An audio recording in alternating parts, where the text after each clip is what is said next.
The crosshairs settled on a point 962 yards downrange, where a man was about to make the worst decision of his life. Alexandra Harlow's finger rested against the trigger of her M40A5 sniper rifle, her breathing slow and controlled, her heart rate dropping to 54 beats per minute. Through the Schmidt and Bender scope, she could see every detail with crystalline clarity. The wind gusting at 18 miles per hour from the southwest, the angle of decline 11 degrees from her elevated position. The mirage dancing off the rocks at midday, distorting the sight picture just enough to matter. And the target, a 4-inch handgun held in a trembling left hand, pressed against the underside of a man's chin. Sheriff Tom Hayes's voice crackled through her radio earpiece, strained with the kind of tension that comes from watching good people make bad choices. 2 bodies already, Harlow. For God's sake, don't make it 3. Alex didn't respond, couldn't respond. The shot window was maybe 3 seconds, and talking would disrupt the breathing pattern that kept her steady. Instead, she let her mind flash back to the question that had been haunting her since she'd taken this position at dawn. How the hell did we get here? The answer, as it turned out, started 5 days ago. The nightmare always began the same way. Kandahar Province, Afghanistan, October 2019. The valley where everything went wrong. In the dream, Alexandra Harlow was 22 years old again, Marine Scout sniper attached to a joint task force hunting high-value targets in the Hindu Kush. The operation had gone smooth for the first 72 hours. Good intel, clean insertions, zero contact with hostile forces. They'd moved like ghosts through villages that had seen too much war to care about another team of Americans passing through. Then the Taliban found them. The ambush came at dawn, when the light was still gray and uncertain, when eyes played tricks and shadows became threats. Corporal Jessica Martinez had been walking point, her M4 carbine held in a low-ready position, when the first RPG screamed out of the hillside and turned their lead vehicle into a fireball that rose 30 feet into the morning air. After that, everything became noise and chaos and death. 3 teammates died in the first 60 seconds. 2 more went down with wounds so catastrophic that Alex knew they'd never see combat again, even if they survived the medevac. And Martinez, her spotter, her friend, the woman who'd shared a tent with her for 8 months and knew her better than anyone in the Corps, took a round through the femoral artery that turned her leg into a fountain of arterial blood that no amount of pressure could stop. Alex had tried to carry her. God, she tried. But Martinez was 5'9" and 170 pounds of muscle and gear, and Alex was 5'2" and barely cracked 130 soaking wet. She'd made it maybe 20 yards, dragging Martinez behind a boulder while rounds snapped past her head like angry hornets, before her strength gave out and physics won the argument. So she'd done the only thing she could do. She'd left Martinez behind that boulder with a tourniquet and a prayer, climbed to high ground with her rifle, and provided covering fire for the evacuation that saved the wounded. 7 Taliban fighters that day. 7 kills at ranges between 300 and 800 yards. Perfect shots, every one. Clinical, professional. The kind of shooting that earned commendations and respect from men who didn't respect easily. Alex had done her job perfectly. She'd provided the covering fire that saved 5 other teammates, had made shots under pressure that most snipers couldn't imagine. But Martinez died anyway, bleeding out behind that boulder while the medevac finally arrived, 30 minutes too late. Alex had done everything right. She just couldn't do the impossible. Carry a 170-pound woman 5 miles while under fire and maintain sniper overwatch simultaneously. The therapist at Walter Reed Medical Center had called it survivor's guilt, said it was normal, said time would help. Time hadn't helped. Distance had. Alexandra jolted awake at 4:45 a.m., her heart hammering against her ribs, the phantom sound of Martinez's voice still echoing in her ears. Rook, Rook, I can't feel my leg. Rook, am I gonna die? The cabin was dark and cold. the Montana October seeping through walls that weren't quite thick enough to keep out the mountain chill. Alex lay there for a moment, controlling her breathing the way she'd been trained, letting her heart rate drop back to normal, reminding herself that she was here, not there, safe, not bleeding, alive, not dead. The guilt, though, that never went away.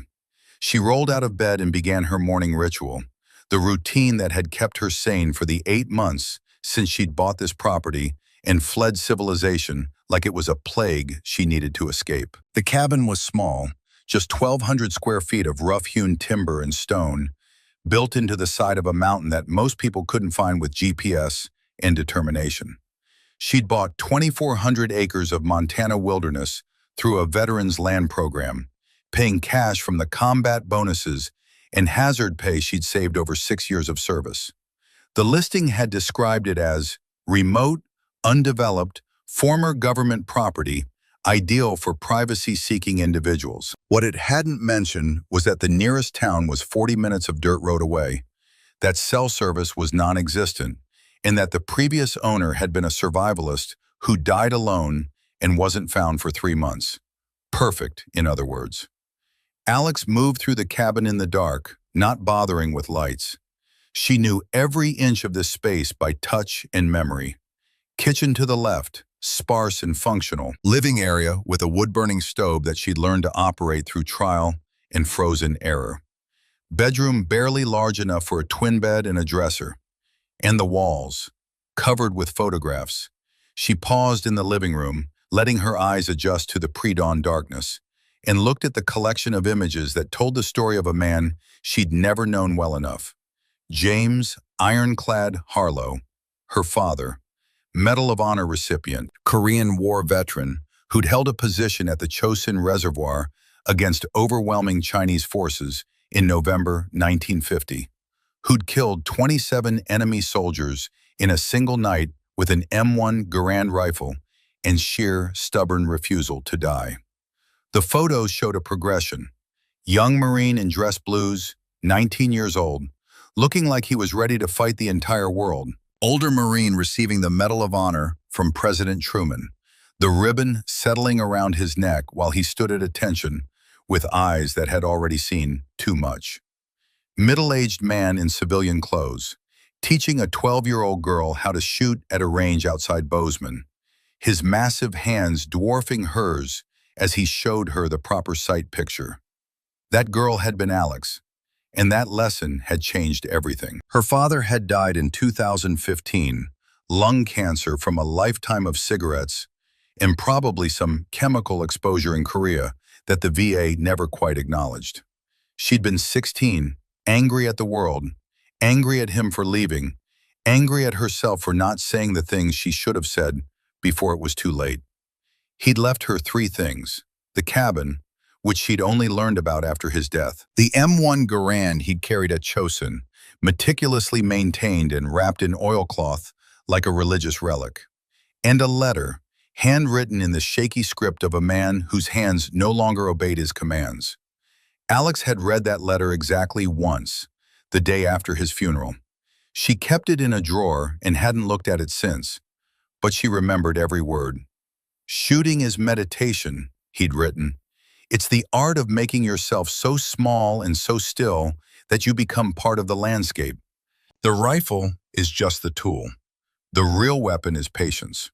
She joined the Marines 6 months after he died, lying about her age, forging her mother's signature on the parental consent forms, desperate to become something he would have been proud of. Scout Sniper School had nearly broken her. The instructors had treated her like a diversity checkbox, a political statement in combat boots, someone who'd wash out in the first week and prove that women didn't belong in the sniper community. She graduated second in her class, and she'd spent the next 6 years proving, over and over, that skill didn't care about your chromosomes. 47 combat missions, 38 confirmed kills at ranges most riflemen couldn't comprehend, perfect performance reviews, commendations from officers who'd started as skeptics and ended as believers, and one catastrophic failure that ended with Martinez bleeding out while Alex did everything she'd been trained to do. everything except overcome the laws of physics. She'd submitted her resignation papers the day after they flew Martinez's body home to Texas. Now she was here, in a cabin in Montana, surrounded by ghosts and photographs, trying to figure out what came next for a 27-year-old woman whose only real skill was putting bullets exactly where they needed to go. The run started at 5 a.m. sharp because routine was the only thing keeping the nightmares at bay.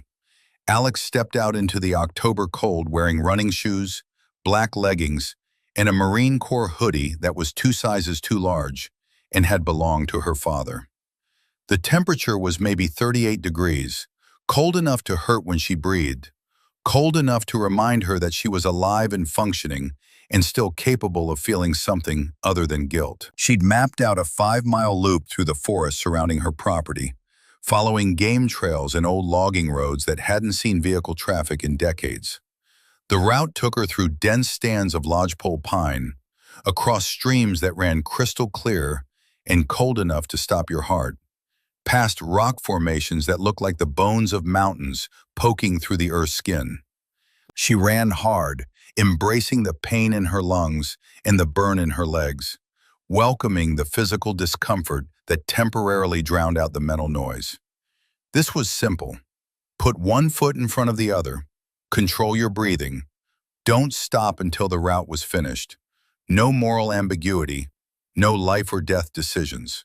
No watching friends die while you executed your mission perfectly, but still lost people you loved. Just running. The loop brought her back to the cabin at 6 a.m., right on schedule, her hoodie soaked with sweat despite the cold, her breath forming white clouds in the morning air. She showered in water heated by a propane system that was probably older than she was, changed into jeans and a flannel shirt, and made coffee in a French press because the cabin didn't have electricity, and she'd learned to live without the conveniences that most people considered essential. Then came the part of her morning routine that kept her sane: weapons maintenance. The basement of her cabin looked like a small armory, which it essentially was. Alex had brought her entire gun collection from her apartment in San Diego, along with enough ammunition to fight off a small army. Not because she was paranoid, because she knew, with the certainty of someone who'd lived in environments where preparation meant survival, that the worst day of your life was always the day you weren't ready for it. The M40A5 sniper rifle, her primary weapon system. 6 years of service, thousands of rounds fired, maintained with religious devotion. Schmidt and Bender scope, Harris bipod, every component checked and rechecked until it was an extension of her own body. The Remington 700 backup rifle, similar configuration, different scope. Because redundancy wasn't paranoia when your life depended on your equipment functioning perfectly. The M4A1 carbine with ACOG sight and infrared laser. Close quarters work, room clearing, the kind of fighting that happened at distances measured in feet instead of yards. The Glock 19 and Sig Sauer P229 for concealed carry, though she rarely left the property anymore. And her father's M1 Garand, the rifle that had killed 27 Chinese soldiers in a single night 74 years ago, that still smelled faintly of cosmoline and gun oil in history. She cleaned each weapon with methodical precision, her hands moving through patterns so ingrained that she could do them in complete darkness. Every rifle disassembled, every component inspected, every magazine loaded and function tested. The work was meditative, grounding, a connection to something larger than herself. Her father had taught her this, not just how to shoot, but why weapons maintenance mattered. Because your rifle was the tool that stood between you and death, and you honored it the way you honored anything that kept you alive. By 8 a.m., every weapon was clean, every magazine was loaded, every system was verified operational. And then, because old habits from combat didn't die easily, she loaded her ATV and began her daily security patrol. The property line was marked by a combination of natural boundaries and no trespassing signs that Alex had posted at quarter-mile intervals. She'd spent the first 2 months after purchase walking every inch of her 2,400 acres, learning the terrain, identifying potential approaches, understanding the tactical advantages and vulnerabilities of the land she now owned. 12 wireless trail cameras covered every likely avenue of approach, motion sensors along the northern and eastern boundaries, where the terrain was most accessible. Hidden caches with emergency supplies, weapons, and ammunition at strategic locations, because planning for disaster was cheaper than recovering from it. She'd built this place into a fortress without quite meaning to. It was just what happened when you gave a combat veteran unlimited time and a deep need to control her environment. The ATV route took her along the northern boundary first, checking camera positions, verifying that the motion sensors were still operational, looking for signs of trespassers or wildlife that might trigger false alarms. Black bears were common this time of year, fattening up before winter hibernation. Elk moved through in herds during rutting season. Even the occasional mountain lion, though she'd only seen tracks, never the actual animal. What she wasn't expecting to find was evidence of human activity. Trail camera number 7, positioned along the old logging road that marked her northwestern boundary, had been triggered at 3 a.m. that morning. Alex pulled out her tablet, loaded the wireless feed, and felt something cold settle in her chest as she watched the footage. 6 men, moving with tactical precision through her property in the dead of night. They wore civilian hiking gear, but they moved like soldiers. Proper spacing between team members, hand signals for communication, sector coverage that indicated training and discipline. They carried rifles that looked military issue, wore night vision goggles that cost more than most people's cars, and moved with the coordinated efficiency of a professional team. This wasn't some locals jacking deer out of season. This was something else entirely. Alex watched the footage 3 times, her training kicking in, analyzing details that most people would miss. The lead man was maybe 6 feet tall, broad-shouldered, carrying what looked like a suppressed AK pattern rifle. The way he moved suggested special operations background, possibly Eastern European, based on the weapon choice and tactical style. They weren't hunting, they were searching for something specific. The camera tracked them for 40 minutes as they moved deeper into her property, stopping at precise locations to use handheld metal detectors, consulting GPS coordinates on a ruggedized tablet, working with the methodical patience of people who knew exactly what they were looking for and exactly where to find it. The audio was grainy, distorted by wind and distance, but Alex could make out fragments of conversation in accented English. Package 1 should be 200 meters north. Confirmed. Reading positive on detector. Bring the excavation gear. Then, at the end of the footage, just before they moved out of frame, the lead man turned back toward the camera. It was just a moment, maybe 2 seconds, but it was enough. Alex froze the image, zoomed in, enhanced the resolution as much as the cheap camera allowed, and felt the world tilt sideways. She knew that face, knew the scar that ran along the left side of his neck, disappearing into his collar, knew the cold, professional way he scanned his environment, looking for threats, calculating angles, assessing tactical situations with the ruthless efficiency of someone who'd survived more firefights than most people could imagine. Dmitry Volkov, Kandahar Province, October 2019. The ambush that killed Martinez and 2 others. Alex had been providing covering fire from an elevated position, methodically working through targets when she'd acquired a new one. Taliban fighter, maybe 400 yards out, carrying an RPG, lining up a shot on the medevac helicopter that was trying to extract the wounded. She'd taken the shot without hesitation. Center mass, perfect execution, watched through her scope as the man spun and went down. What she hadn't known until later, until the intelligence analysts pieced together after-action reports and intercepted communications, was that the man she'd wounded wasn't Taliban.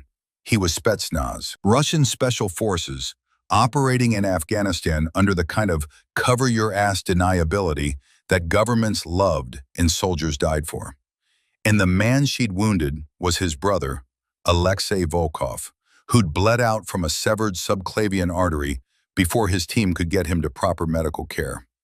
Dmitry Volkov had sworn revenge. Alex knew this because the intelligence community had flagged his name, tracking his movements, monitoring his communications, watching as he transitioned from active-duty Russian military to private military contractor to something darker and more dangerous.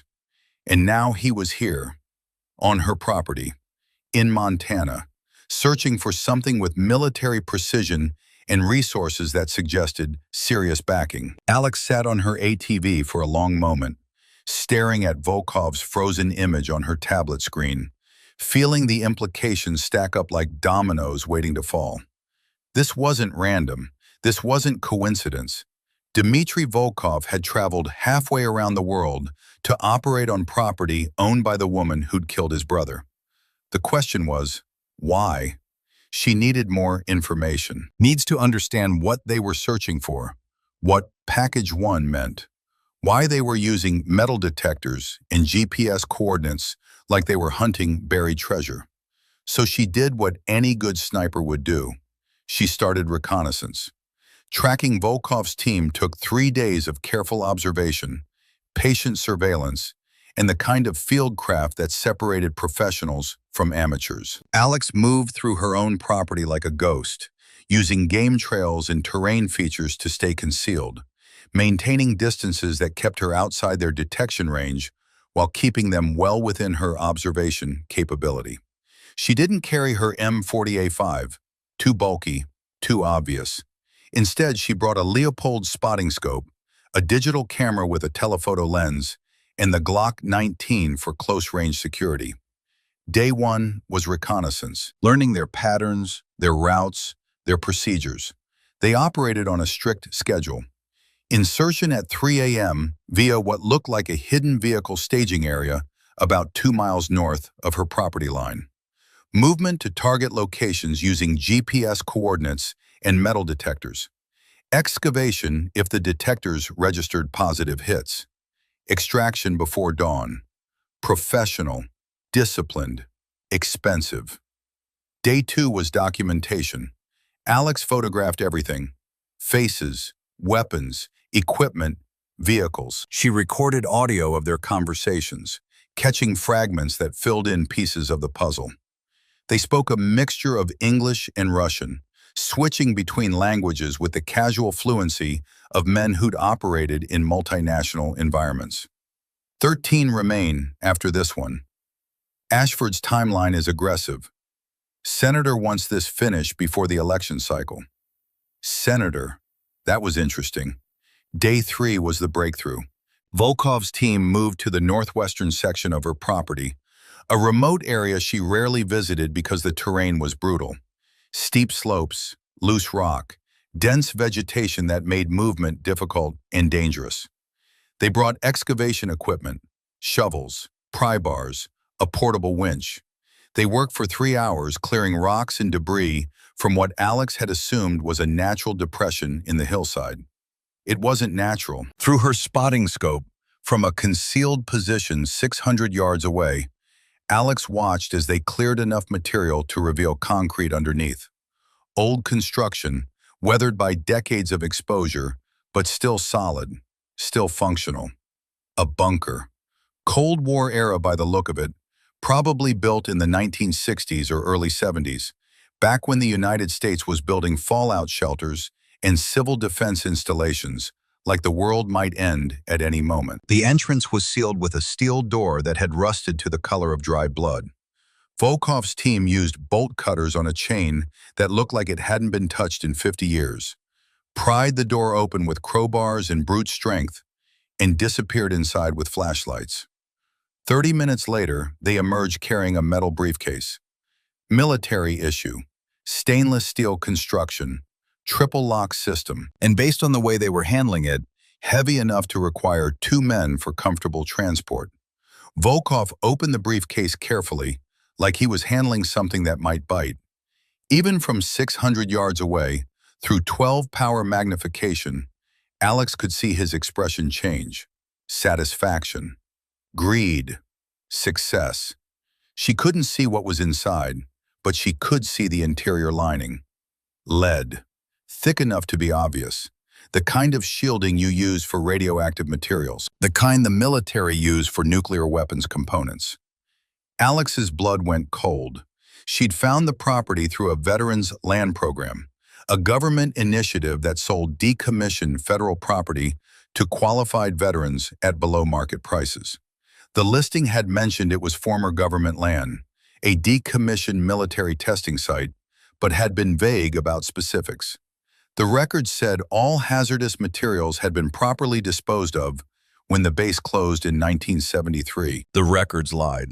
She watched Volkov's team secure the briefcase, mark GPS coordinates on their tablet, and begin discussing their next move.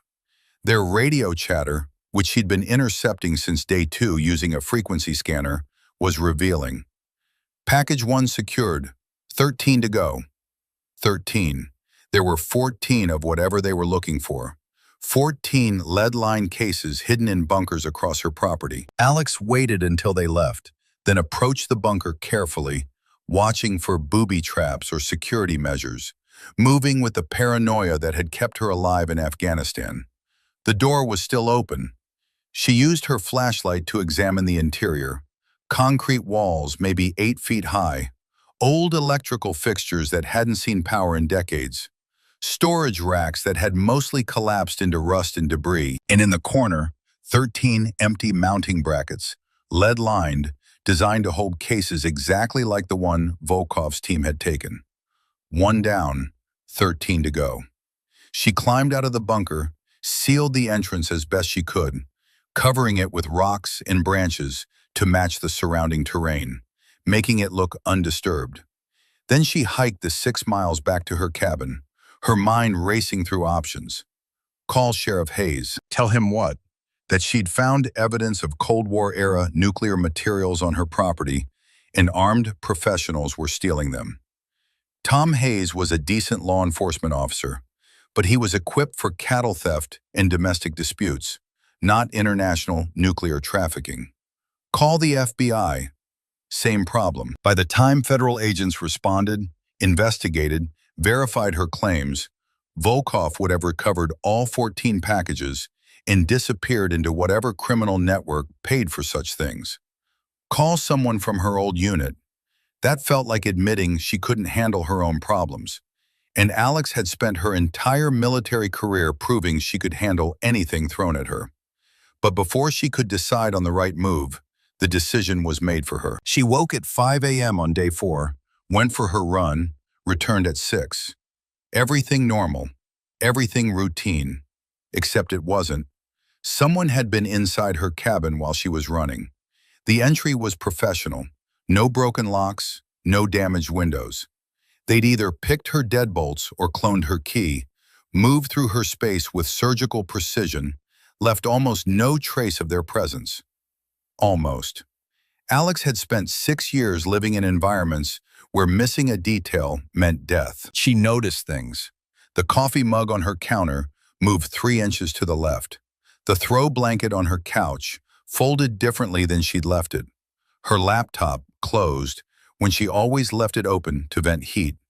Someone had searched her cabin, looking for information, checking what she knew, what she'd found, what she might do.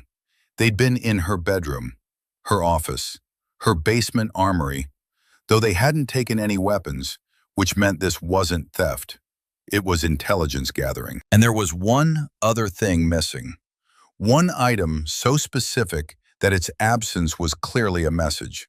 Her father's M1 Garand, the rifle he'd carried at Chosin Reservoir, the weapon that had killed 27 Chinese soldiers in a single night. The only physical connection she had left to a man she'd never known well enough. Gone. Alex stood in her basement, staring at the empty space where the rifle should have been, feeling violated in a way that combat had never made her feel. This was her home, her sanctuary, her one place of safety in a world that had become too loud and too violent and too full of ghosts she couldn't escape. And they'd reached her here. She walked upstairs, pulled out her cell phone, and made a call she'd been avoiding for 8 months. The number wasn't in her contacts. She'd memorized it, the way you memorize things that are too important to trust to technology. The phone rang 4 times. She almost hung up. Then a gravelly voice answered, rough with age and cigarettes and too many years of breathing things that the human body wasn't designed to process. Harlow, been wondering when you'd call. Declan Forge McCready, 58 years old, Marine Raider, 2 decades of service across every major conflict from the First Gulf War to the Syrian intervention. And the man her father had trained, mentored, and molded into one of the most dangerous human beings Alex had ever met. Forge, she said quietly, I need help. Silence on the other end. Then, where are you? Montana, and I'm in over my head. Your old man pulled me out of a firefight in Somalia when I was 25 and thought I was bulletproof. Saved my life because he believed in taking care of his people. A pause. I'll be there by dawn. Send coordinates. The line went dead. Alex sat down at her kitchen table, pulled her M4A1 carbine from the basement, checked the magazine, chambered a round, and set it within easy reach. Then she stared out the window at the mountains that held secrets she was now responsible for protecting. She'd spent 8 months running from her past, building a new life, trying to become someone other than the warrior she'd been trained to be. That was over now. But first, she needed to do something she'd rather face enemy fire than attempt. She needed to confront the man who'd publicly humiliated her, who'd dismissed everything she'd accomplished, who'd looked at her service record and seen only weakness. The man who, according to declassified military records she'd found that morning while searching for information about the bunkers, had been assigned to Site November from 1971 to 1973 as a security officer. Colonel Marcus Caldwell knew about those bunkers, had known for 50 years, and tomorrow morning, whether he wanted to or not, he was going to tell her everything. But Alex's mind couldn't help drifting back to 3 days ago, to the town meeting that had burned itself into her memory, to the moment when everything she'd accomplished became irrelevant in the eyes of the community she'd tried to join. The Copper Ridge Veterans Hall had been packed that evening. Standard Montana business, water rights, boundary disputes, fence lines. Alex had sat in the back row, trying to be invisible, only there because her property was mentioned in the agenda. Then Colonel Marcus Caldwell had stood to speak. At 68, Caldwell looked like he'd been carved from the same mountains that surrounded the valley. 6'2", silver hair cut high and tight, shoulders that hadn't forgotten the weight of a rucksack. His face was weathered leather, creased by decades of wind and sun. Copper Ridge treated him like royalty, their connection to something larger than cattle and hay prices. Marine Force Recon, 25 years of service.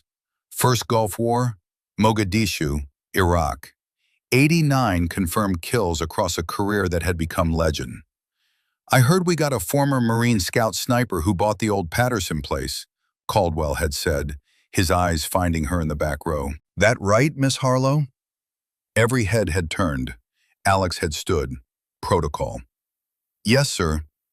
Your father was James Harlow, Medal of Honor recipient, Chosin Reservoir. He was the kind of Marine we built the Corps around. Alex had known where this was going even before he continued. Combat has requirements, Caldwell said. Physical requirements. The ability to carry a wounded teammate 10 miles through enemy territory. Now, I'm not saying women can't serve. There are plenty of support roles where they excel. But direct combat, scout sniper operations, that requires a kind of strength and endurance that, frankly, most women just don't have. He'd paused, let that sink in. 47 combat missions, 38 confirmed kills. Impressive numbers on paper. But paper doesn't tell the whole story, does it? Can't show whether you could drag a 200-pound man in full gear to safety. Alex's jaw had clenched so tight her teeth ached, but she'd learned that arguing only made it worse. You didn't win by talking. You won by doing. I'm sure you did your best with what nature gave you, Caldwell had concluded, but let's not pretend that standards are what they used to be. He'd sat down to murmurs of agreement. Alex had remained standing for 3 heartbeats longer than necessary. Long enough to make it clear she'd heard him. Long enough to remember every word. Then she'd sat down and endured another 90 minutes before leaving. Sheriff Hayes had caught up with her in the parking lot. "Alex, wait, he didn't mean—" "He meant every word, Sheriff." Alex had unlocked her truck. "Martinez died waiting for evacuation. I couldn't carry her to. 6 years of proving myself, and when it mattered most, biology won. Maybe Caldwell's right." She'd driven away before Hayes could respond. Now, 3 days later, standing outside Caldwell's ranch at dawn, with evidence of a 50-year conspiracy and Forge McCready at her side, Alex felt that burning humiliation transform into something else entirely. Purpose. The ranch was immaculate. White fences, perfect barn, freshly painted outbuildings, horses grazing in paddocks that looked magazine-ready. Everything controlled, everything in its place, just like the man who owned it. Caldwell sat on his porch with coffee in hand, watching them approach. He didn't look surprised, didn't look concerned, just looked at Alex the way a teacher looks at a struggling student who's finally come for help.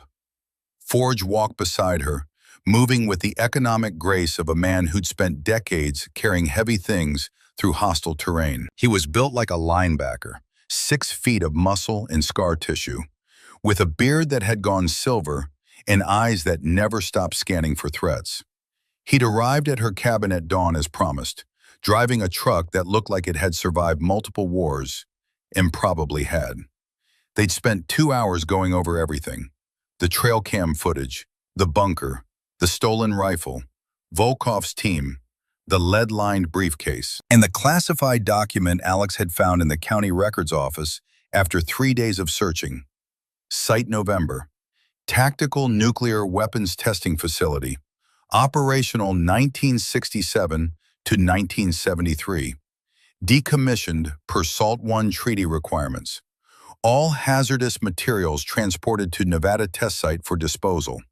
Signed by Captain Marcus Caldwell, Security Officer, October 15, 1973. "Colonel Caldwell," Alex said as they stopped at the bottom of his porch steps.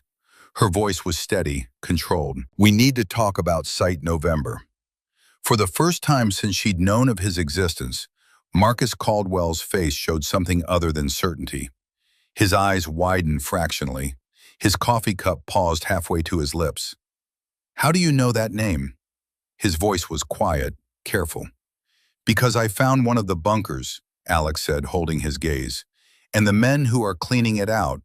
She climbed 2 steps, close enough now that Caldwell would have to acknowledge her as a threat or an equal. "You were assigned there 1971 to 1973. Security Officer, which means you know exactly what those bunkers contain. And you've known for 50 years that the disposal records were falsified." Caldwell stood slowly, set his coffee down. His hand moved to his belt where Alex knew he kept a Colt 1911 in a leather holster. Not threatening, just aware. "You need to forget about this," he said. "Pack up your truck and drive away. This isn't your fight. They're on my land. That makes it my fight. You don't understand what you're dealing with. Then explain it to me." Alex climbed the final steps, standing on the porch level with him. 5'2" facing 6'2". "Because those men have already taken 1 package. They're coming back for 13 more. And when they get them, they're going to sell them to whoever pays the most. Maybe terrorists, maybe foreign governments, maybe criminal organizations who make dirty bombs and kill thousands of people." "That's classified information," Caldwell said. "It was classified 50 years ago. Now it's just dangerous." Forge had been standing silent at the base of the porch steps, but now he spoke. "Colonel, Declan McCready, James Harlow's protege. He talked about you sometimes. Said you were a good Marine who got handed a bad situation." Caldwell's eyes shifted to Forge, studying him. "Harlow trained you?" 1992 through 95, before he retired. "Taught me everything about reconnaissance, surveillance, and how to shoot straight when everything's going wrong." Forge crossed his arms. Also taught me about honor and doing the right thing even when it's hard. Seems like maybe you forgot some of those lessons. You don't know anything about what I've lived with. So educate us, Forge said. Inside, before those Russian contractors come back and this gets messier than it already is. Caldwell led them into a house that looked like a military museum. Unit citations on the walls, photos of men in combat gear, shadow boxes with medals and ribbons and rank insignia. The life of a warrior preserved and displayed. He poured them coffee, black, no sugar, no cream. Then he sat at his kitchen table and told them a story that had been secret for half a century. Site November was a tactical nuclear weapons testing facility. Caldwell began, his voice tired, old. 1967 to 1973. We were developing artillery-launched nuclear warheads, small-yield devices, 2 to 5 kilotons. The idea was that conventional artillery could deploy tactical nukes on the battlefield without needing bombers or missiles. That's insane, Alex said. That was the Cold War, Caldwell replied. We built 14 functioning prototypes. Each one had a plutonium core about the size of a softball. Enough radioactive material to contaminate a city block if improperly handled. Enough to make a dirty bomb that could kill thousands. What happened to them? Forge asked. SALT I treaty happened. 1972, nuclear arms reduction. Both sides agreed to dismantle certain weapon systems. Tactical artillery nukes were on the list. We got orders to dispose of the prototypes, send them to Nevada test site for proper dismantling and burial. Alex watched his face. But you didn't. I was 27 years old, Caldwell said, staring into his coffee cup. Captain, following orders from my commanding officer, Colonel Gerald Ashford. Good Marine, combat veteran, Korea and early transition into what became Vietnam advisory roles. Smart, capable, respected by everyone. He looked up at them. Ashford told me the trucks were coming to transport the cores to Nevada. Told me to coordinate security for the loading. I did my job. The trucks left Site November with all 14 cores loaded and secured. But they never went to Nevada, Alex said quietly. I didn't know that, not for sure. Not until 1995, when some documents got declassified and I started putting pieces together. Caldwell set down his coffee cup with enough force to make it ring. The trucks left Site November, but they only went 20 miles. Various locations around the facility. Ashford had them buried in unmarked bunkers, sealed with concrete, covered with rock and soil, made them disappear. Why? Forge asked. Insurance, leverage, access to nuclear materials that officially didn't exist. Caldwell leaned forward. I didn't learn the truth until 22 years after the fact. By then, Ashford was a senator, decorated war hero, 3 terms in the Senate, committee assignments, Presidential Medal of Freedom. Untouchable. And I was a lieutenant colonel with a career to protect and a family to feed. He paused. I told myself the cores were buried safely, that they'd stay buried, that no one would ever find them, that admitting what I suspected would destroy my life without actually fixing anything. You were wrong, Alex said, her voice flat. I was a coward. The word came out like a confession. I should have reported it, should have demanded an investigation, but I didn't want to believe that a man I respected had lied to me. And I didn't want to destroy my own career trying to prove it. Forge leaned against the kitchen counter. The men stealing them now, what do you know? Nothing confirmed.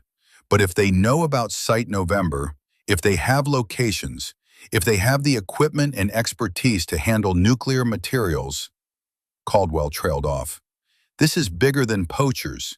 This is an organized operation, professional, well-funded, and they're not going to stop just because you found them. Then we stop them, Alex said. Caldwell looked at her for a long moment. You have a plan? Forge is here, former Marine Raider, EOD qualified, solid operator. Alex pulled out her phone. I know you have contacts. Former operators, people you trust. We need at least 2 more, preferably with medical experience. I know 2 men, Caldwell said slowly. Luther Kane, SEAL Team Medic, retired 8 years ago, runs a wilderness medicine school in Wyoming. If I call, he'll come. And the second? Nathan Weston, former Delta Force. He's complicated. How complicated? Caldwell stood, walked to his gun safe, began loading magazines. 6 years ago, Weston filed a whistleblower complaint against another Delta operator. Guy named Viktor Kozlov, originally from Russia, naturalized citizen, served in special operations. Weston claimed Kozlov was involved in black market weapons dealing, facilitating illegal arms transfers, civilian casualties that got swept under the rug. What happened? Forge asked. Both of them got discharged. The Army investigation concluded there wasn't enough evidence to prosecute Kozlov, but enough smoke to suggest both men needed to go. Weston's been tracking Kozlov ever since, chasing rumors, building a case, waiting for the moment when he could bring him down. Alex felt something cold settle in her chest. Viktor Kozlov, Russian background, special operations experience. You know him? Different Kozlov, Alex said, but she wasn't entirely sure. The Russian special operations community was smaller than people thought. Family connections ran deep. But if Weston's been tracking weapons dealers with Russian ties, he might have intelligence we need. Caldwell pulled out his phone. I'll make the calls. Kane will be here by tonight. Weston, he hesitated. Last I heard, he was in the area, following a lead on Kozlov's current operations.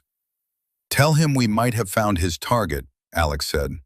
While Caldwell made his calls, Alex and Forge went through the site November documents, maps, operational records, security protocols from 50 years ago.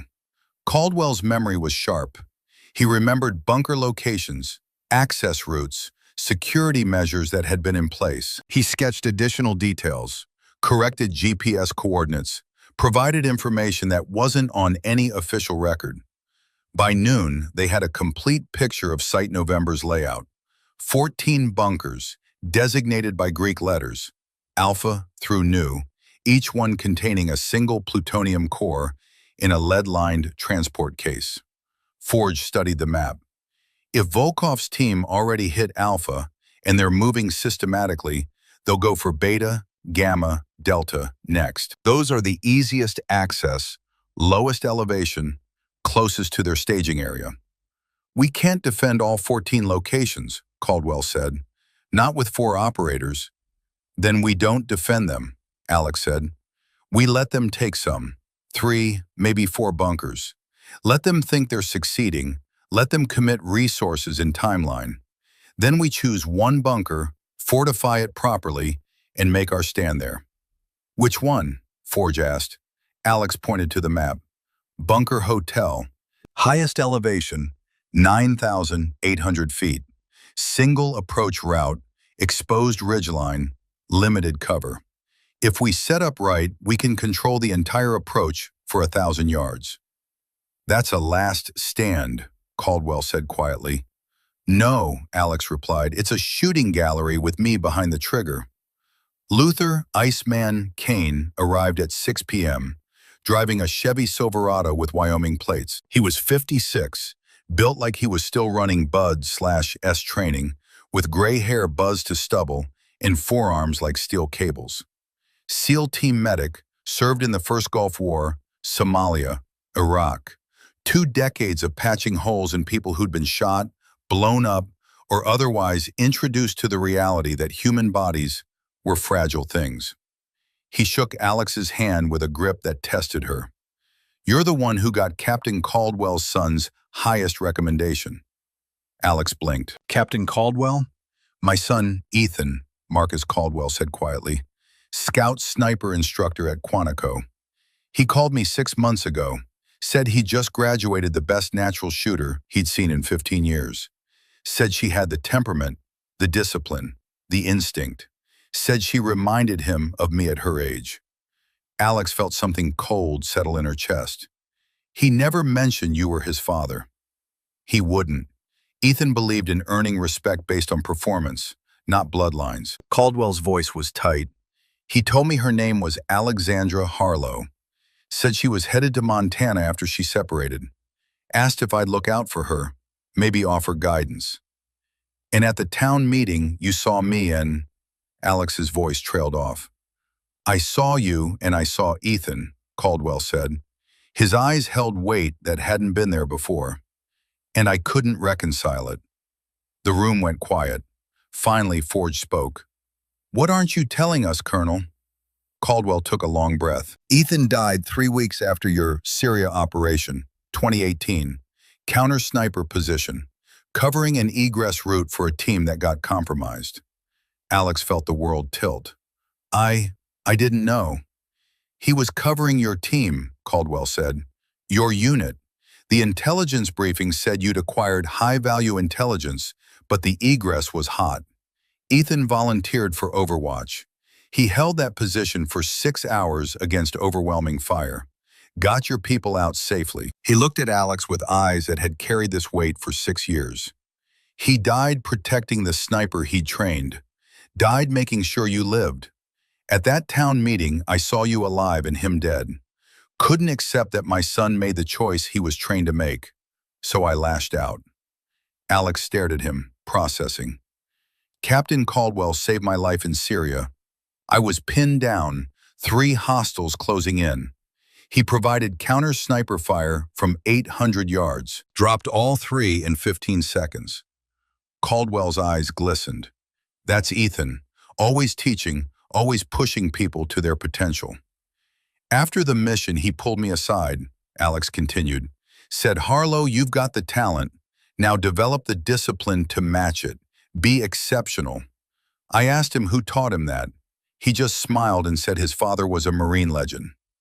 Caldwell pulled out a framed photograph from a cabinet. Ethan Caldwell in dress blues, captain's bars on his collar, a slight smile that suggested he knew something the camera didn't.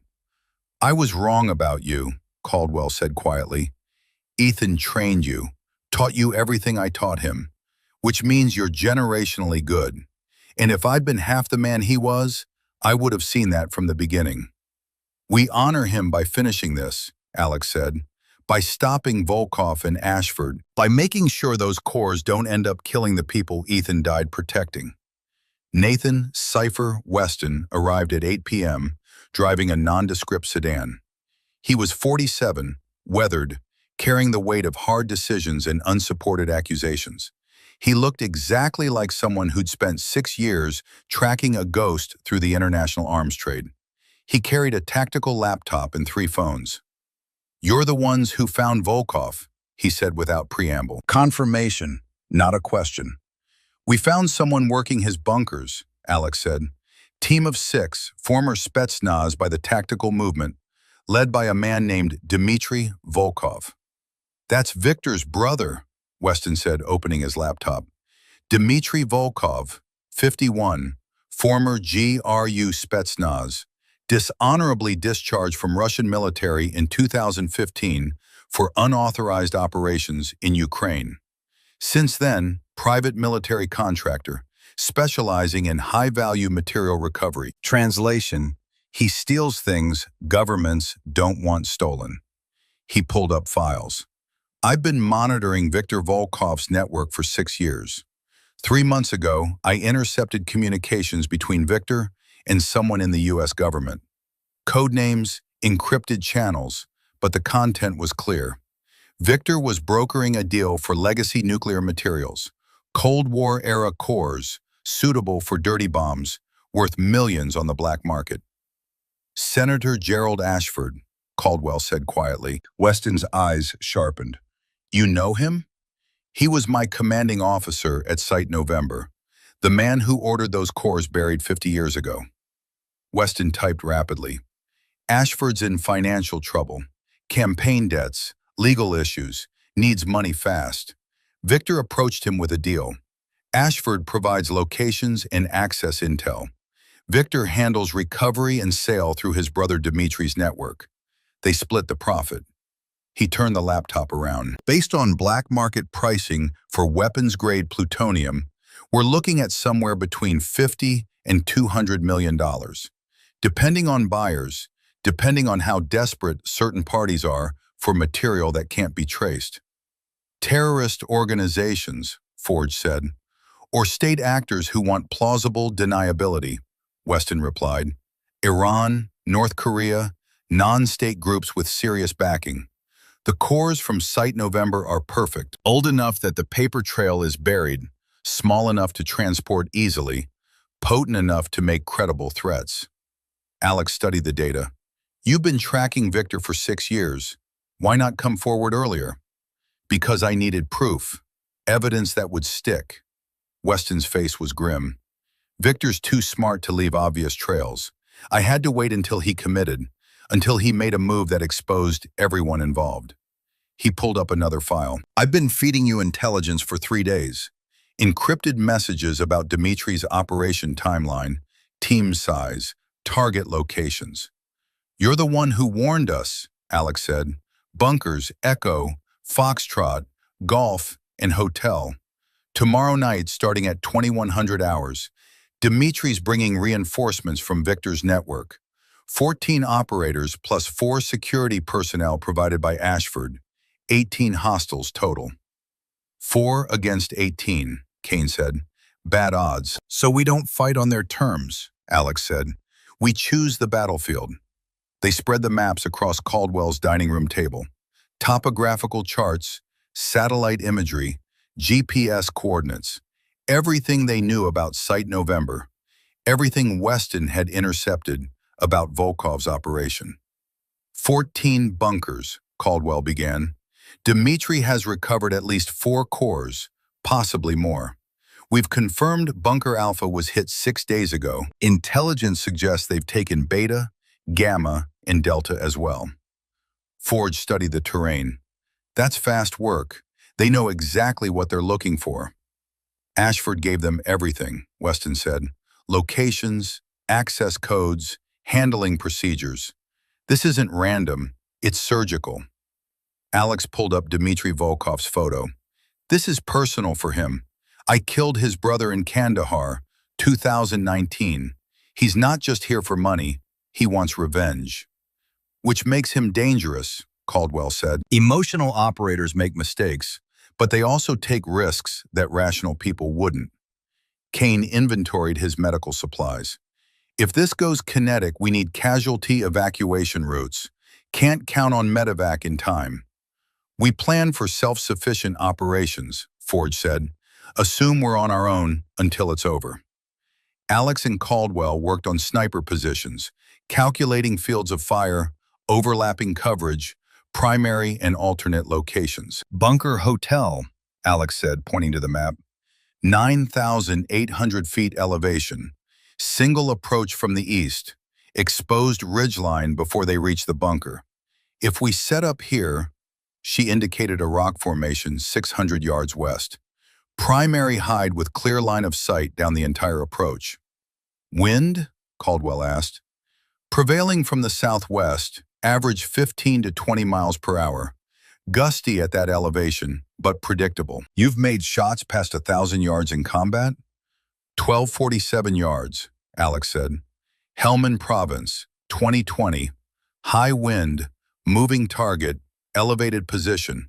HVT extraction mission. 1 shot. Caldwell looked up from the map. 1247. That's the same distance as my record shot. First Gulf War, 1991. Iraqi officer coordinating artillery. The shots taught at scout sniper schools now. Something shifted in his expression. Who was your spotter? Captain Ethan Caldwell. The room went quiet. He never told me, Marcus Caldwell said finally. Never mentioned that he'd coached a shot matching my record. He said records didn't matter, only bringing everyone home. Caldwell nodded slowly. That sounds like Ethan. He turned back to the map. All right, your primary sniper. I'll spot. Let's prove that modern warriors can make the old guard proud. They worked through the night, building the operational plan. 2-person teams, Alex and Caldwell would handle long-range overwatch and precision fire. Forge and Kane would execute core recovery with proper radiation protocols and medical support. The timeline was tight. Start at 0400, arrive at Bunker Hotel by 0600, 2 hours to fortify positions and recover the core. By 0800, they'd notify federal authorities with a complete evidence package. By the time Dimitri's team arrived for their evening operation, they'd be facing not just 4 operators, but FBI, DOE, and whatever other federal agencies descended on nuclear material theft. "What about resistance?" Forge asked. "Dimitri won't just let us waltz in." "We go in hard and fast," Alex said. "Dawn operations. Hit the bunker before he expects us. Recover the core, secure it, establish defensive positions before he realizes what's happening." "And when he does realize," Kane asked, "then we're ready for a fight." They broke at midnight for food. MREs from Kane's truck, the kind of meal that transported them all back to deployment days. Forge pulled Alex aside during the break. "You trust Caldwell? After everything?" "I trust his guilt," Alex said. "I trust his need to fix this. And I trust that he trained the man who trained me. That's a lineage I can believe in." "And his son?" "Ethan Caldwell saved my life in Syria, died 3 weeks later covering my unit's egress." Alex was quiet. "I didn't know until tonight. Didn't know he was Marcus's son. Didn't know he died because he trained me too well." "He died doing his job," Forge said. "Your father would have done the same thing." At 0200, they laid everything out. M4A1 carbines with suppressors, ACOG sights. Alex's M40A5 with the Schmidt and Bender scope that had been with her through 6 years and 38 kills. Caldwell's own M40, meticulously maintained despite 21 years of retirement.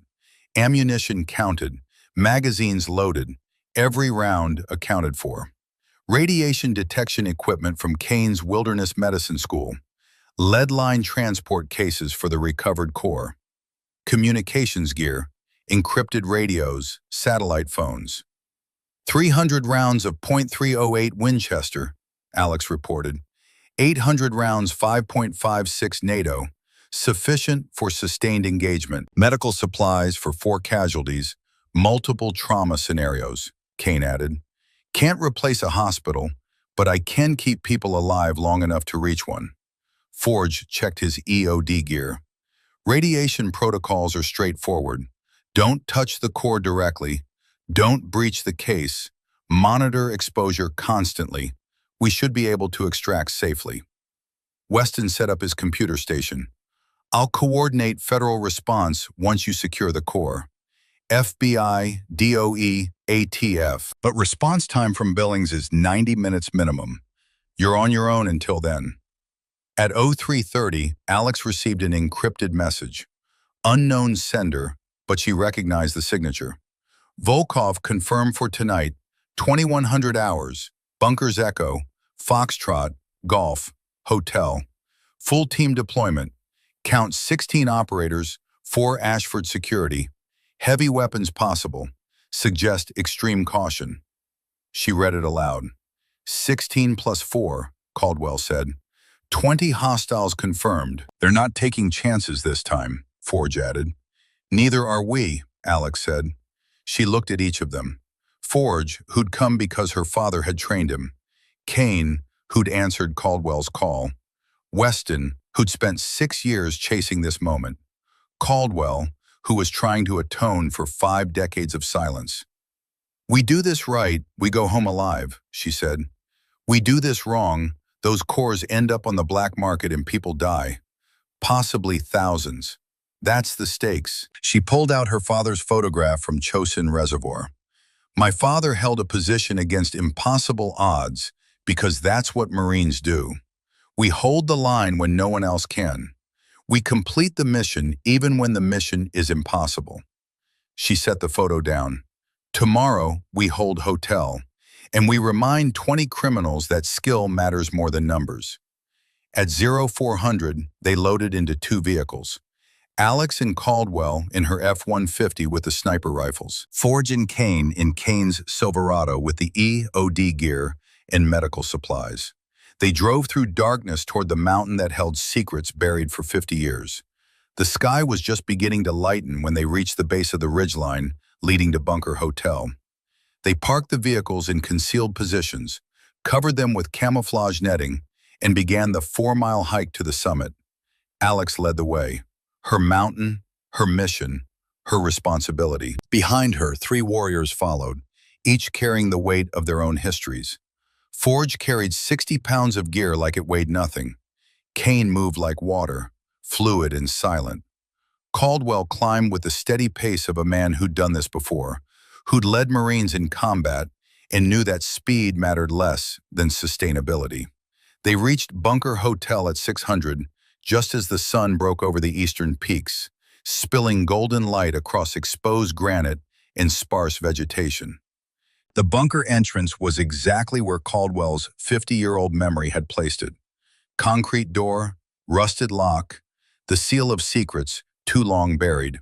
Forge examined the entrance. Clean, no signs of tampering. Dmitri hasn't been here yet. Then we're ahead of schedule, Alex said. Let's make it count. They worked with practiced efficiency. Forge and Kane breached the bunker, swept for threats, established safe entry protocols. Alex and Caldwell set up primary and alternate sniper positions with overlapping fields of fire, covering the approach from 600 yards out. Inside the bunker, Forge found what they'd come for. A lead-lined case, military designation stenciled on the side.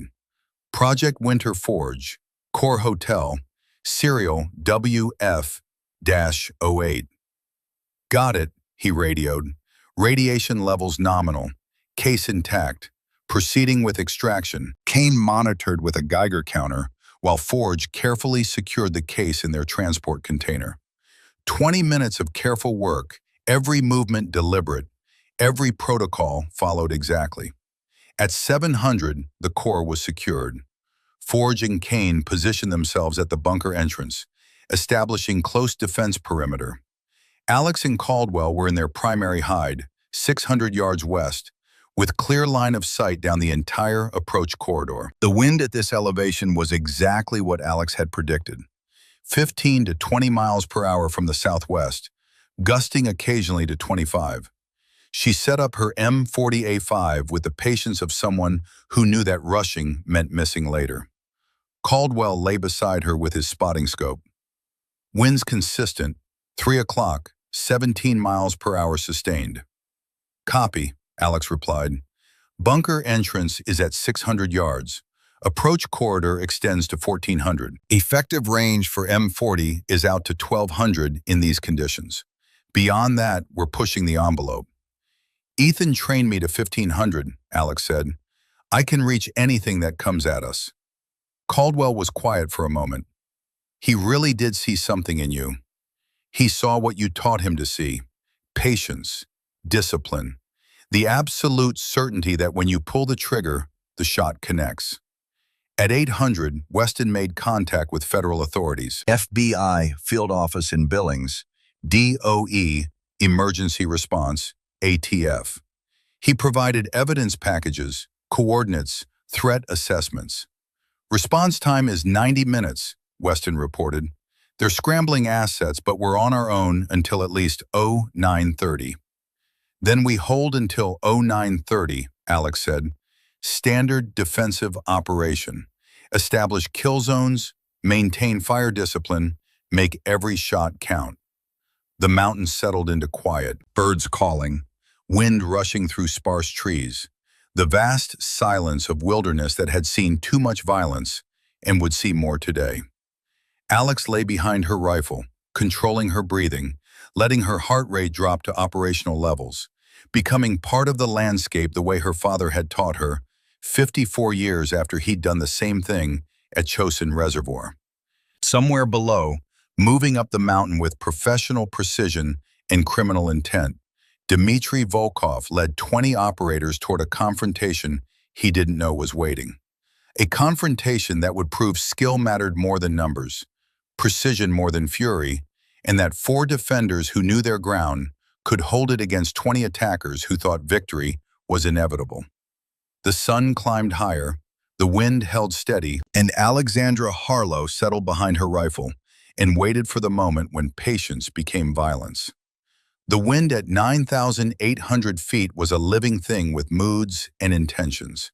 It gusted and swirled, pulled at clothing, whispered lies about trajectory and holdover. Alexandra Harlow had been tracking it for 2 hours now, learning its rhythm, understanding its patterns, becoming intimate with the invisible force that would make or break every shot she took today. Wind at altitude wasn't linear. It curved around ridgelines, accelerated through gaps, died in pockets of dead air where the terrain created shelter. Reading it required patience and instinct in equal measure, knowledge that couldn't be taught in classrooms, but only earned through thousands of hours behind a rifle scope. Caldwell lay beside her in the primary hide they'd built into the natural terrain, his spotting scope steady on a compact tripod. They'd used rocks in sparse vegetation for concealment, creating a position that from 400 yards looked like nothing more than shadow and stone. From 800 yards, they were invisible. From 1,200, they were ghosts. Movement, Caldwell said quietly. Southeast approach, multiple contacts. Alex shifted her scope smoothly, no sudden movements. She found them immediately through the Schmidt Inventor optics. 1,400 yards out, heat shimmer making them dance in the magnified view, but unmistakable in their tactical precision. 20 operators moving upslope with the careful discipline of professionals who knew they were exposed. They wore mixed civilian and tactical gear, anonymous clothing that hid body armor and weapons. They moved in 4 teams of 5, proper spacing between elements, sector coverage that indicated serious training. These weren't amateurs. These were former special operations soldiers who transitioned to private military contracting, who took high-dollar jobs in gray legal areas because their skills didn't translate well to civilian life, and the money was too good to refuse. Count 20, Alex confirmed. 4 teams, staggered formation, lead element at 1,400 yards, trail element at 1,600. Wind holding at 3 o'clock, 18 miles per hour sustained, gusting to 23, Caldwell reported. Temperature 62 degrees, barometric pressure stable. Visibility excellent. Alex did the calculations automatically. At this distance, with this wind, she needed 3.7 mils of windage adjustment. The angle of decline added complexity, requiring she aim slightly lower than straight-line distance would suggest. And the altitude affected bullet performance. Thinner air meaning less drag, but also less predictable trajectory. Every variable mattered. Every calculation had to be perfect. "I have multiple shots available," she said, "waiting for your call." "Hold," Caldwell replied. "Let them commit. Once they're past 1,200 yards, they can't retreat to cover fast enough. That's when we want contact." The lead team continued their advance. They were good, Alex had to admit, using terrain features for concealment, moving during wind gusts that would mask sound, maintaining intervals that prevented a single shooter from engaging multiple targets simultaneously. But good wasn't enough when you were being tracked by someone better. At 1,300 yards, the lead element stopped. Hand signals passed between team members. 2 men moved forward in bounding overwatch while others provided security. Textbook, small unit tactics. Alex tracked the point man through her scope. Male, maybe 6 feet tall, carrying what looked like a suppressed AK-74M with modern optics. He moved with the confidence of someone who'd been in firefights before and knew how to survive them. His head was on a swivel, scanning constantly, looking for threats he couldn't see. At 1,200 yards, he stopped again, raised his hand in a fist. The entire formation halted. Something was wrong. They'd sensed something, maybe heard something, possibly just that sixth sense that combat veterans developed. "They're spooked," Caldwell whispered, "probably expected the approach to be uncontested." "Should we engage now?" Alex asked. "Negative. They haven't committed yet. If we fire and they retreat, we lose the advantage. Be patient. The point man conferred with his team leader via radio. Through her scope, Alex could see the conversation, could read body language even if she couldn't hear words. The team leader was pointing toward Bunker Hotel, 600 yards ahead of their current position, issuing orders, making decisions. Then a new figure emerged from the trail element. Even at 1,200 yards, even through heat shimmer and wind distortion, Alex recognized the gait, the way he carried himself, the scar on his neck. Dmitry Volkov. He moved forward through his formation, joining the lead element, taking personal command. He pulled out a tablet, checked something on the screen, then pointed directly toward Bunker Hotel. "That's our target," Caldwell said. "He knows exactly where he's going. Ashford gave him everything." Volkov issued commands.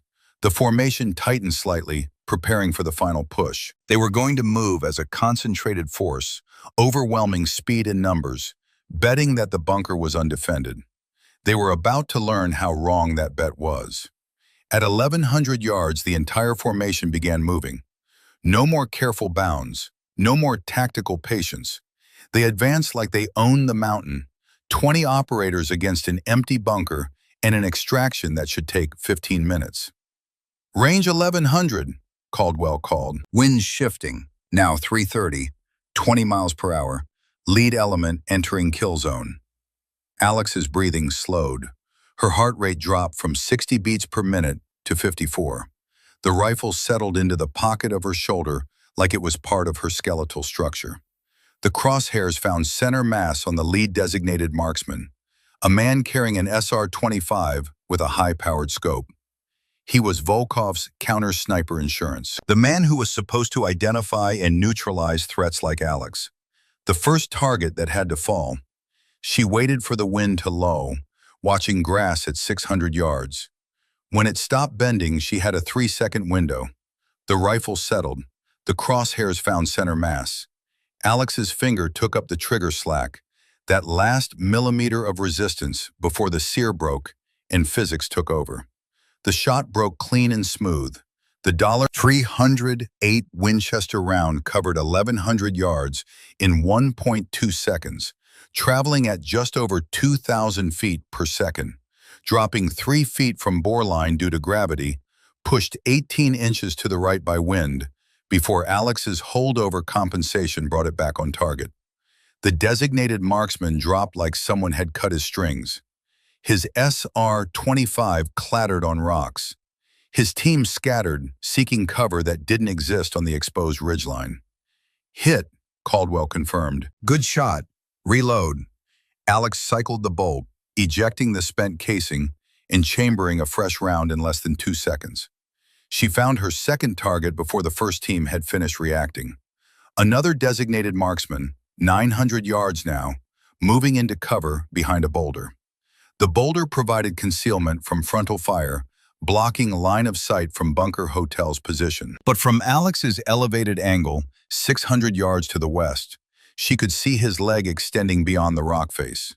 She adjusted her aim point, sent the round.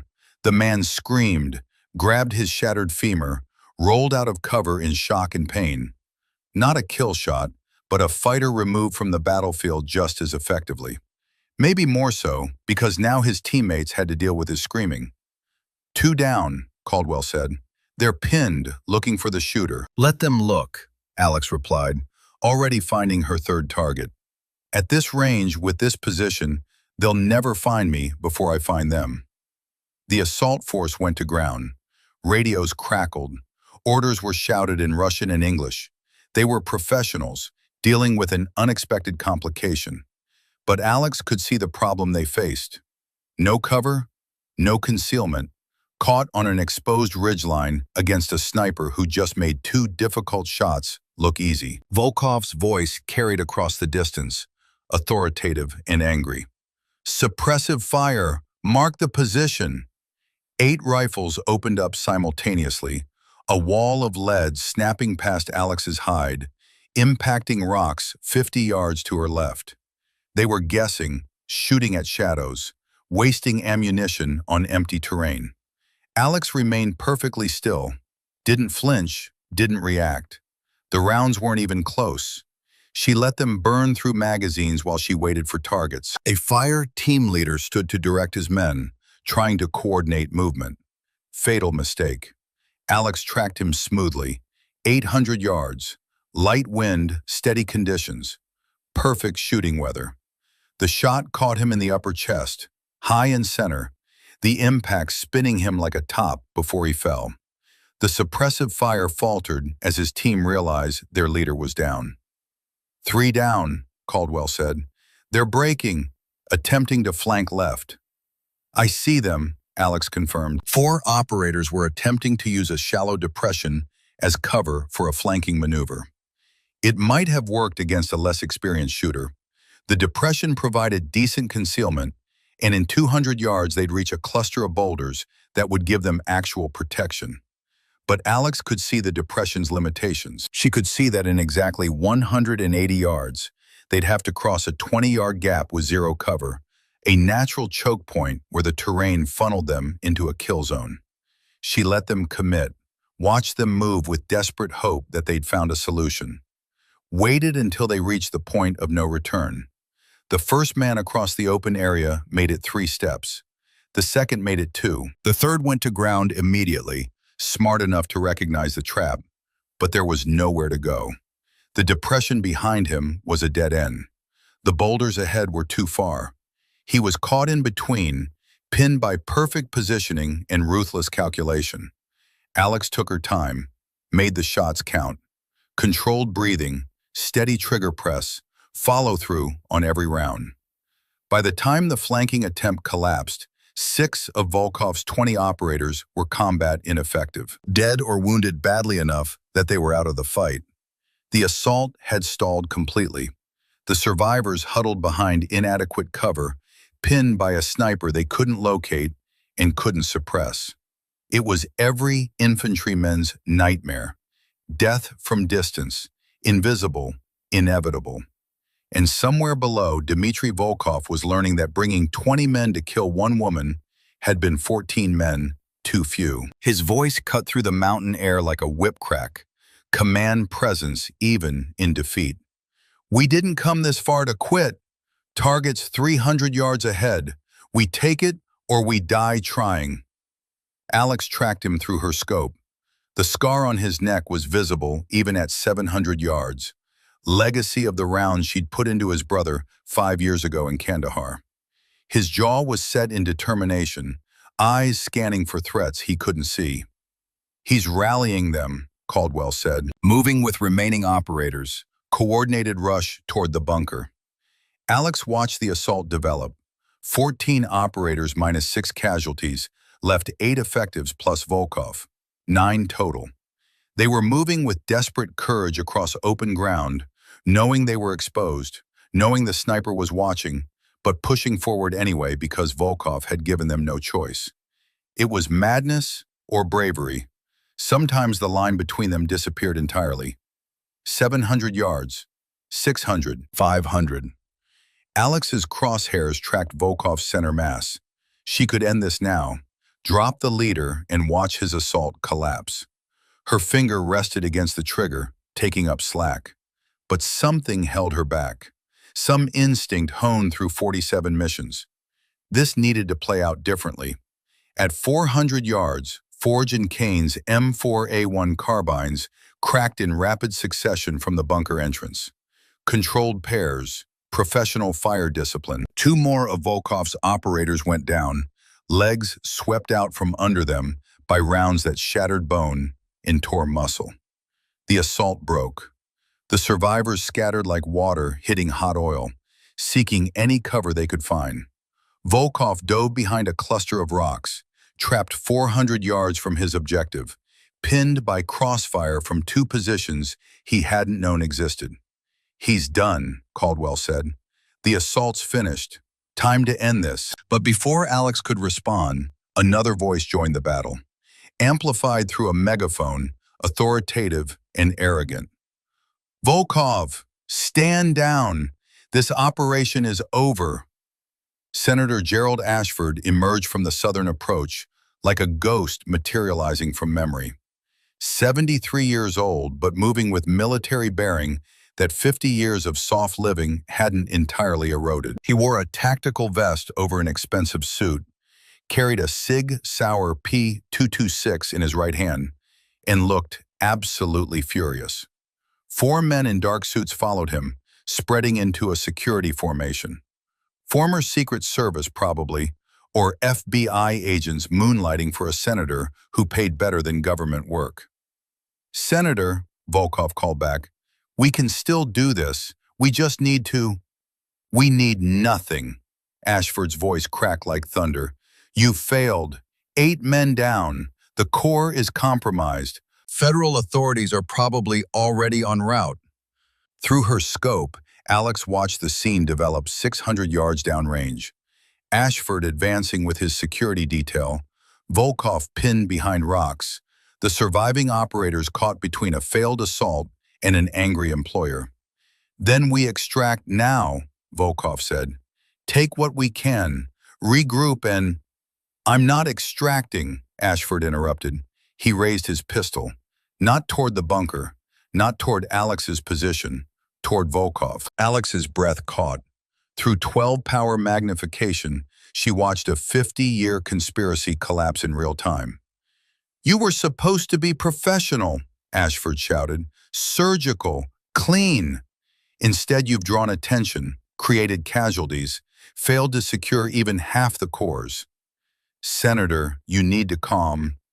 The Sig Sauer barked once, twice, 3 times. Volkov jerked with each impact, his body armor absorbing 2 rounds, but the third caught him in the shoulder, just above the vest's collar line.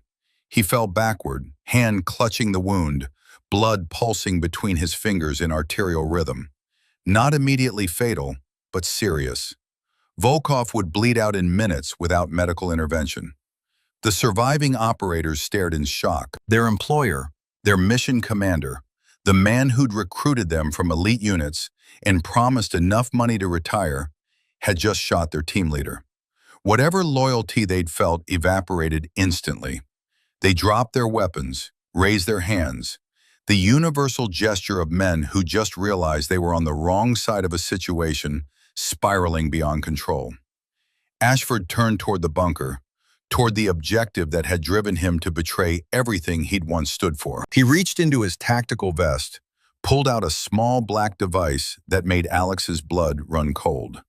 A detonator, commercial blasting equipment, LED display showing "armed" in green letters, a timer counting down from 2 minutes.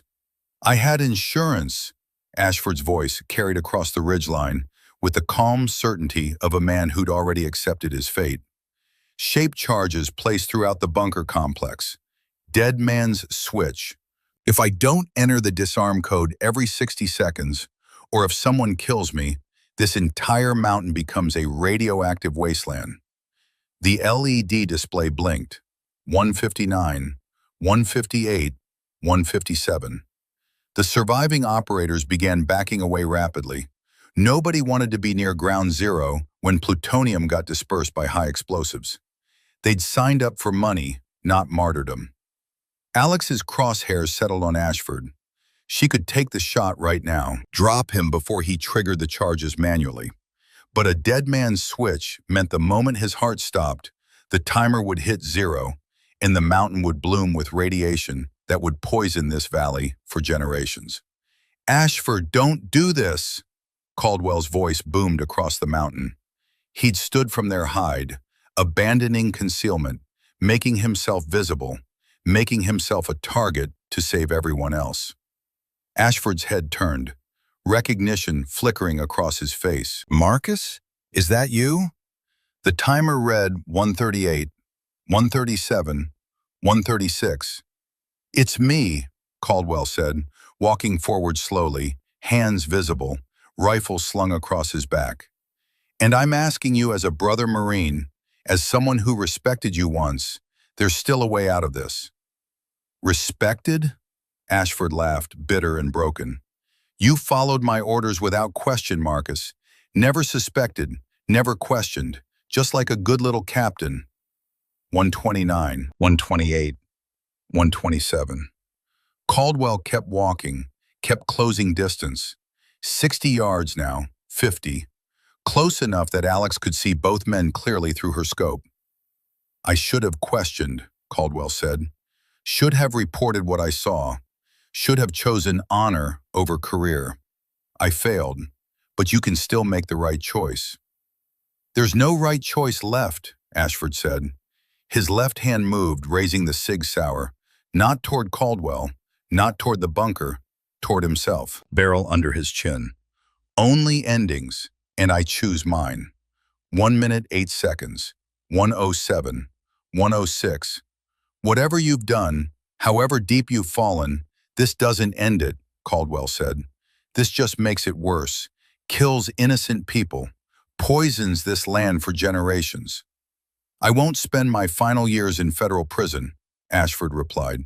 "Won't let my legacy be treason and corruption. Better to end it here, on a mountain, like a warrior should." His left thumb moved toward the pistol's trigger. His right thumb hovered over the detonator's red button. The LED read 058, 057, 056. Through her scope, Alex could see every detail with terrible clarity. Ashford's finger tightening on the trigger. The detonator's LED counting down. Volkov bleeding out 30 yards away, forgotten. Caldwell standing exposed, 40 yards from a man who was about to make the worst decision possible. She had maybe 3 seconds to make a choice. Option 1, shoot Ashford. Kill him before he can trigger either weapon. But dead man's switch meant his death would activate the explosives anyway. Result, mountain becomes radioactive wasteland. Option 2, shoot the detonator.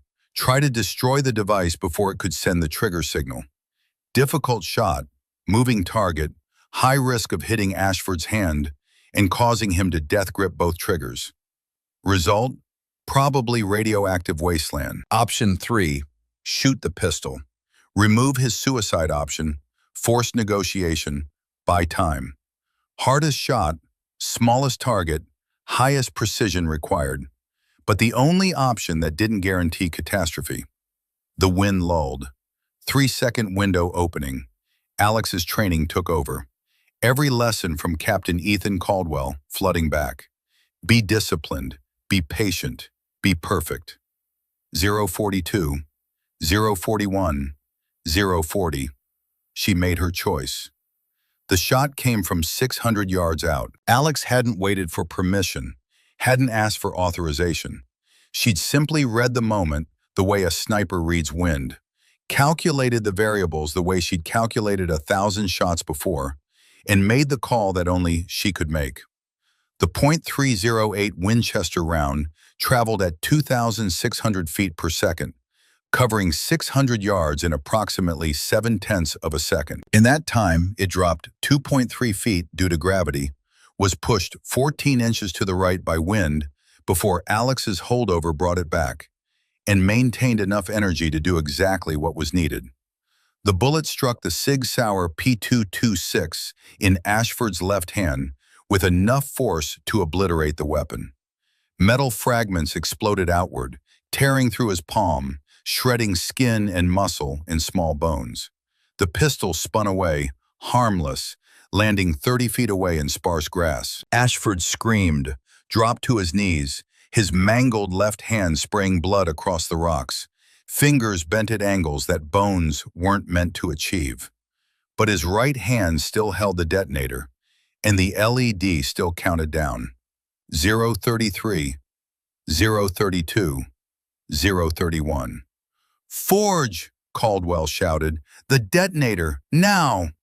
Forge exploded from the bunker entrance like he'd been shot from a cannon. 58 years old and moving like he was 22, covering ground in great bounding strides, every muscle focused on closing the 200 yards between him and Ashford before the timer hit 0.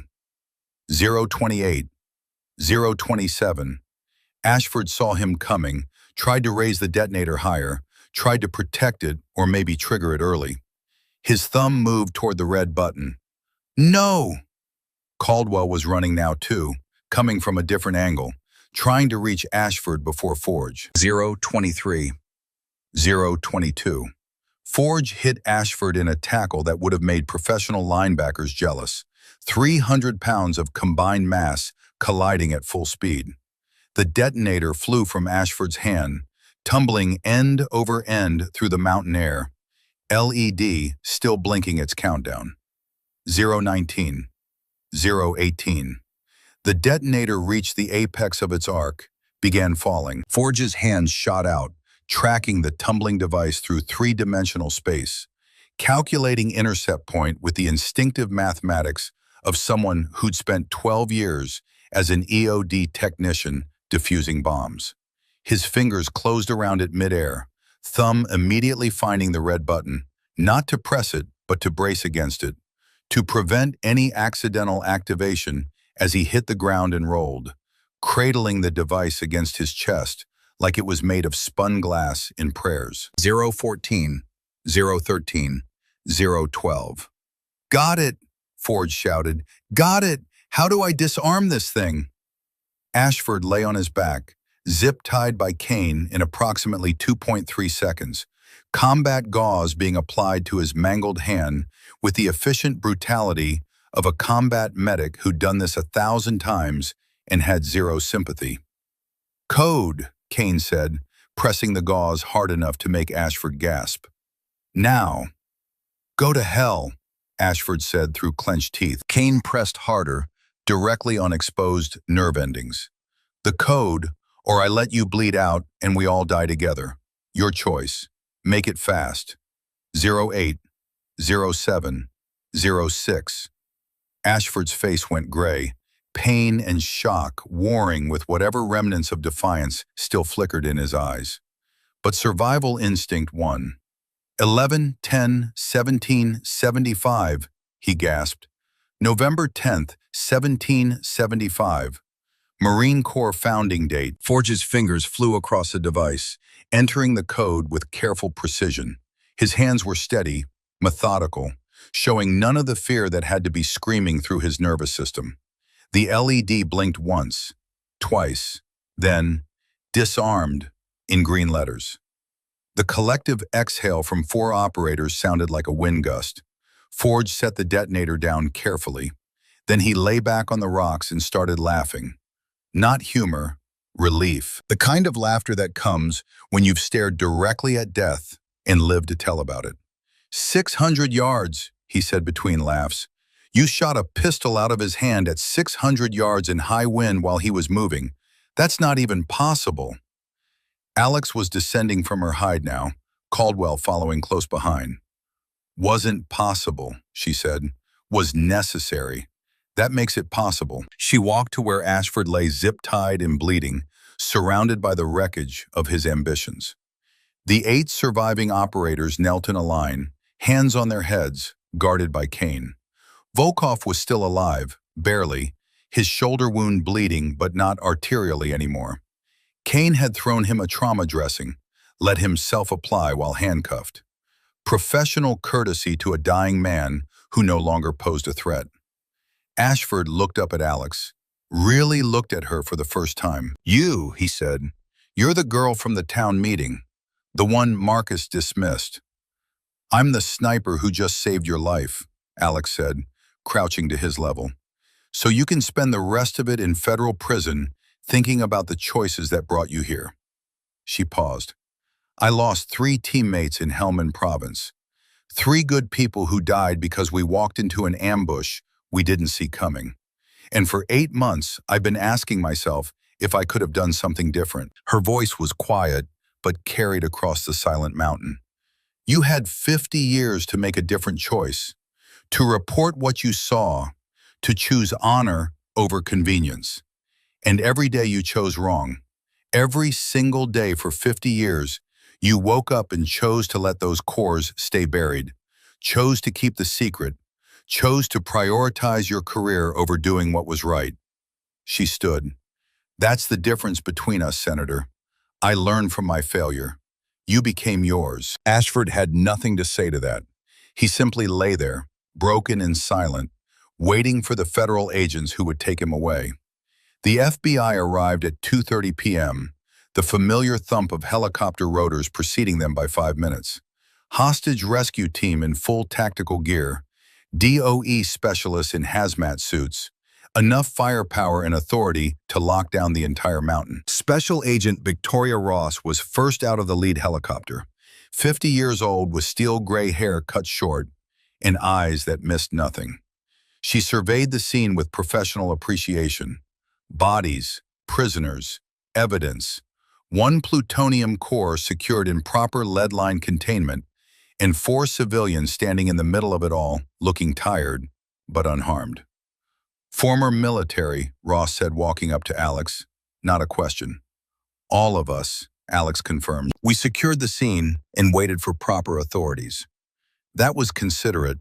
Most civilians would have made this into a bloodbath. Ross examined the wounded operators, the zip-tied senator, the recovered core. Who made the long-range shots? Those are sniper-level hits, professional grade. Alex raised her hand slightly. That would be me, ma'am.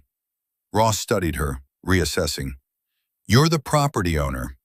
Alexandra Harlow, former Marine Scout sniper. Yes, ma'am. And you discovered this operation how exactly?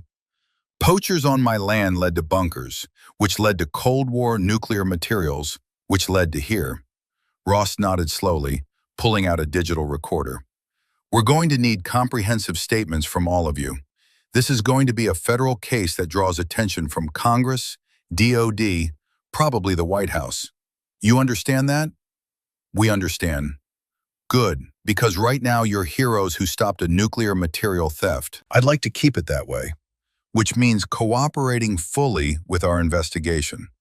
They spent 6 hours giving statements, every detail, every decision, every shot fired and why. The federal agents were thorough, professional, and increasingly impressed. The 600-yard pistol shot became legend before the sun set.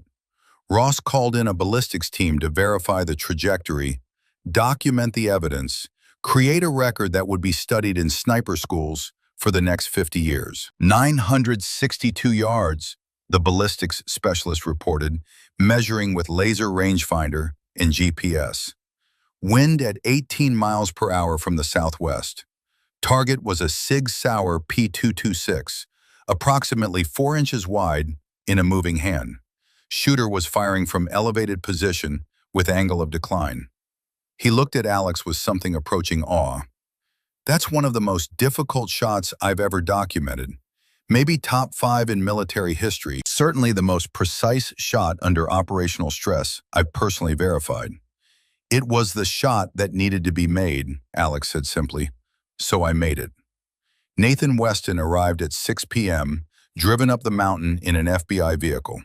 Mid-40s, weathered, carrying the weight of 6 years spent tracking his former teammate. He spoke briefly with Ross, then approached Alex's team. You stopped Dmitry Volkov, he said.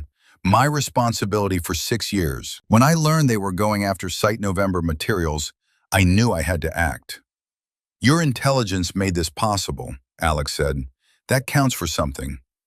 Maybe. Weston held out his hand. That 600-yard pistol hit is going to be legend by tomorrow. I had a good teacher, Alex said, glancing at Caldwell. 2 of them, actually, father and son, both taught me that impossible just means you haven't figured out how yet. Before they left the mountain, Forge approached Alex with something wrapped in canvas. Found this in Volkov's vehicle during the FBI sweep. Thought you might want it back. Alex unwrapped the canvas slowly. Her father's M1 Garand, the rifle from Chosin Reservoir, still meticulously maintained despite being stolen.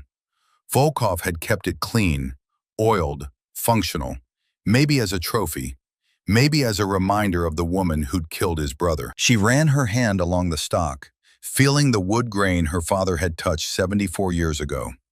The rifle that had killed 27 Chinese soldiers in a single night. The rifle that had taught her patience, discipline, precision. He took good care of it, Forge said quietly. He was a soldier, Alex replied. Soldiers respect weapons. She slung the rifle across her back, feeling its familiar weight settle against her spine. Not stolen anymore, not lost. Returned to its rightful place, ready to pass forward to the next generation when the time came. They were released at 10 p.m. with instructions to remain available for follow-up questions. The trials would take years. Congressional hearings, investigations into how 14 tactical nuclear weapons had remained buried and forgotten for half a century, how a sitting senator had conspired to steal them, how close the nation had come to radiological disaster. But tonight, that was someone else's problem. The drive back to Alex's cabin was quiet, exhaustion settling into bones, the adrenaline crash leaving behind tremors and nausea, and profound gratitude for still being alive. At the cabin, they gathered on the porch. Coffee and bourbon, the combination that had sustained warriors since alcohol and caffeine were discovered. "What now?" Kane asked. "Now we wait," Alex said. "Federal investigation, trials, probably congressional hearings. This is going to take years to fully resolve." "And us?" Forge asked. "The team?" Alex looked at the three men who'd answered her call, who'd trusted her leadership, who'd fought beside her against impossible odds. "We did something good today. Stopped a threat most people will never know existed, secured materials that could have killed thousands, brought justice to men who'd hidden crimes for half a century." She raised her coffee mug. "I'd call that a successful mission." They drank to that. To success, to survival, to the bonds forged in combat that lasted longer than any other connection humans could build. Forge and Kane left the next morning with promises to stay in touch, invitations to visit, friendships cemented in fire that would last the rest of their lives. Caldwell stayed an extra day. He and Alex walked her property together, discussing the operation, analyzing decisions, debriefing the way soldiers do when they need to process what they've lived through. "You're exceptional," Caldwell said as they stood overlooking the valley. "Not just skilled, exceptional. The kind of operator that comes along once in a generation." "I learn from the best," Alex replied. "Ethan would be proud of what we did here." "He'd be proud of you," Caldwell corrected. "And so am I. Took me too long to see it, but I'm grateful I finally did." They walked in silence for a while, two warriors separated by 4 decades but united by the same commitment. "What's next for you?" Caldwell asked. "Same thing as you, I imagine, living with what we did, hoping it mattered, maybe being available if someone needs backup again." "I'll remember that," Caldwell said. He left that afternoon, but his truck was barely out of sight when Alex's phone rang. Unknown number. "Miss Harlow, this is Director Margaret Callahan with the Department of Energy." The woman's voice was professional, direct. "We've reviewed your actions regarding the Site November recovery. I'd like to discuss a consulting position. Legacy Weapons Recovery Division. We have sites across the country with similar issues. We need people with your skills and discretion." Alex looked out at her mountain, at the peace she'd sought, at the solitude she'd craved. But she'd learned something important in the last week. She wasn't meant for pure isolation. She was meant for missions that mattered, for standing when standing was needed, for being the person who could handle impossible situations. "I'm interested," she said, "under certain conditions. Name them. I choose my team. I approve the missions. And I stay based here in Montana. I won't relocate." Silence then. "Acceptable. We'll send contract details by end of week." The call ended. Alex sat on her porch and smiled for the first time in 8 months. Not the tight smile of someone pretending to be okay, but the real thing. The smile of someone who'd found purpose again. 2 months later, Copper Ridge held another town meeting. Standard fall business, water rights, boundary disputes. But this time, when Alex entered the hall, the room didn't go quiet with judgment. People nodded, shook her hand, thanked her even though the official story was classified and vague. Sheriff Hayes updated everyone on the federal investigation, carefully worded, but making clear that something significant had happened on that mountain, and Alex had been central to resolving it. Colonel Caldwell stood when the floor opened for comments. "I want to address something I said 8 months ago at this very meeting." The room went quiet. "I made judgments about modern military standards," he continued, "about capabilities, about a particular individual." He looked directly at Alex.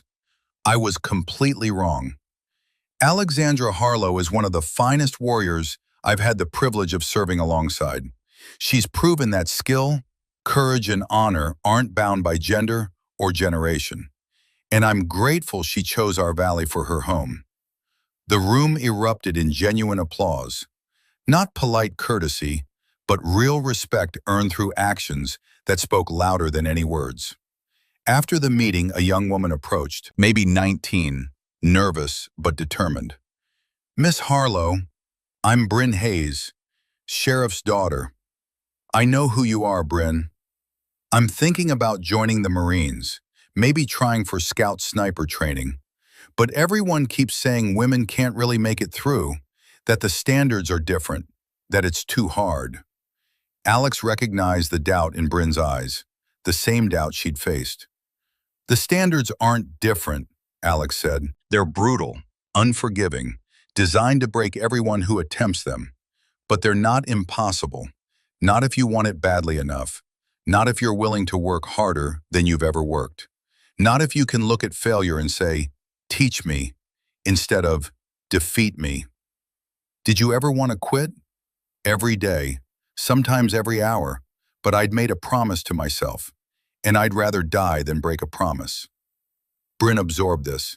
"If I try, if I train, will you help me?" Alex smiled. "Every Saturday morning, 0600, my place, bring running shoes and willingness to suffer. I'll be there." Watching Bryn walk away, Alex felt something shift inside her. Legacy. Not through blood or family, but through knowledge passed forward, skills shared, the next generation prepared to carry forward the values that mattered. That night, sitting on her porch under Montana stars, her phone buzzed. Text from an unknown number, but the encryption signature told her it was Callahan. Mission brief attached, Nevada, Project Sagebrush. 9 cores missing. Russian involvement. Interested? Alex opened the attachment, read the details.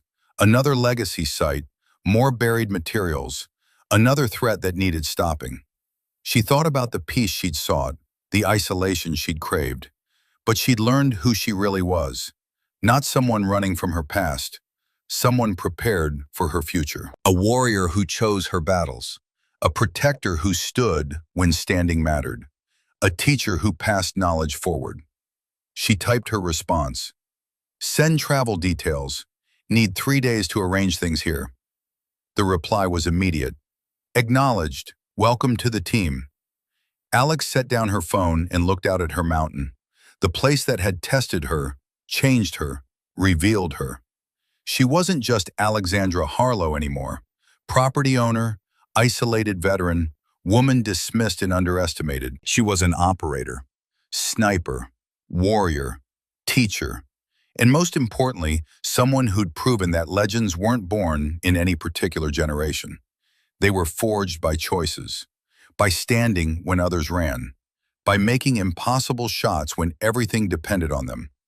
The phone rang again. Caldwell's number. "Saw the news about Nevada," he said without preamble. "Going," Alex confirmed. "Need a spotter?" Alex smiled. "Always, if you're available." "For you, I'll make myself available. This old warrior isn't done yet." "Neither am I, Colonel. Neither am I." They ended the call with plans to coordinate. 2 generations, 2 warriors, 1 commitment to doing what was right, even when it was hard. The stars wheeled overhead, the mountains settled into night, and Alex felt, for the first time since Helmand Province, that she'd found her place in the world. Not in isolation, not in peace, but in purpose, in missions that mattered, in making shots that counted. She was home. And home was wherever warriors gathered to stand against darkness. The legend of Caldwell would endure, taught at Quantico and written in military history. But beside it now stood another legend, smaller, younger, just as deadly, Alexandra Harlow, the sniper who bought a mountain and defended it against impossible odds. The woman who proved that size didn't matter, gender didn't matter, only skill, courage, and the absolute certainty that when you pulled the trigger, the shot would connect. That certainty was everything, and Alex had it in abundance. She stood, walked inside, began preparing for Nevada, cleaning weapons, reviewing maps, planning for the next mission, the next mountain, the next impossible situation that someone had to handle. Because warriors didn't retire, they just found new battles worth fighting, and Alex had found hers. The mountain held its breath one last time, then released it. The story was told, the mission complete. Justice served 50 years late, but served nonetheless. And somewhere in the darkness, Captain Ethan Caldwell's spirit smiled. His best student had become the teacher. His father had found redemption, and the legacy he'd built through patience and discipline and absolute certainty would continue long after his name was forgotten. That's what warriors do. They pass it forward, generation to generation, skill to skill, until the line stretches from the first person who stood against darkness to the last one who would ever need to. Alexandra Harlow was one link in that chain. Not the first, not the last, but strong, tested, proven, and ready for whatever came next.